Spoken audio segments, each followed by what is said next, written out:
Madam அதுக்கு எப்படி பாத்தீங்க? கடும் நம்பிக்கை இல்லைன்றீங்க.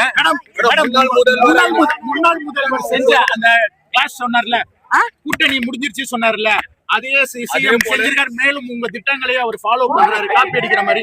இன்னைக்கு பாத்தீங்கன்னா சட்டமன்றத்துல தலைவர் திமுக தலைவர் ஸ்டாலின் அவர்கள் திமுகவோட காங்கிரஸோட கூட்டணி முடிஞ்சிச்சு இப்படி செஞ்சார்ல, அதையே செஞ்சிருக்கிறாரு. மேலும் உங்களோட திட்டங்களையே செயல்படுத்துறாரு.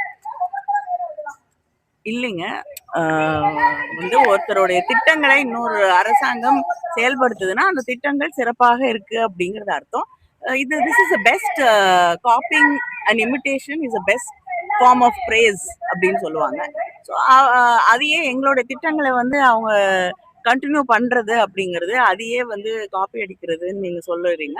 அதையே கண்டினியூ பண்றது அப்படிங்கிற ஒரு விஷயம் எங்க திட்டங்கள் சிறப்பான திட்டங்கள், நல்ல ஆட்சி நடத்திருக்கோம் அப்படிங்கிறதுக்கு அர்த்தாச்சு. மேடம், இந்த ஆட்சி சினிமா பாணியிலே தான் இருக்கு அப்படின்னு சொல்லிட்டு உதயநிதி ஸ்டாலின் சொல்லியிருக்காங்க. இந்த விஜயோட ஆட்சி சினிமா பாணியில ரீல்ஸ் பாணியில இருக்குன்னு சொன்னாரு.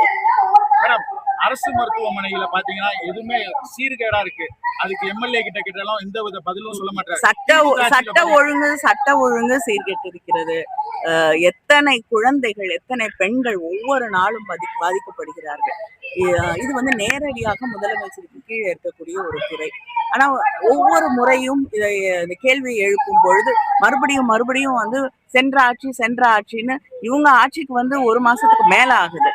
ஆனா எந்த பொறுப்புணர்வும் இல்லாமல் சட்டம் ஒழுங்கை சரி பண்ணுவதற்கு எந்த முயற்சியும் எடுக்காம வசதியா யார் மேலும் பழி போட்டு தப்பிச்சுக்கலாம் அப்படின்னு நினைக்கிறது மிக தவறான ஒரு முன்னுதாரணம். அதே மாதிரி முதலமைச்சர்